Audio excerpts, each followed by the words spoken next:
रात्री अचानकपणे केव्हा तरी जाग आली. आसपास कोणीतरी मोठ्याने घोरत होतं.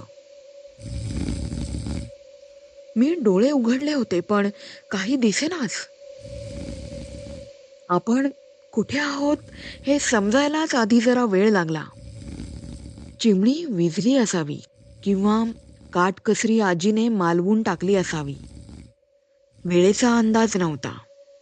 सगळं कसं सामसूम होतं. हवेत गारवा आला होता. मधूनच एखादी वाऱ्याची झुळूक येत होती. आधी मी खरंच खूप घाबरलो होतो, पण हळूहळू भानावर आलो. परत डोळे मिटायच्या बेतात होतो तो आवाज कानावर आला आणि माझं शरीर एकदम ताठ झालं.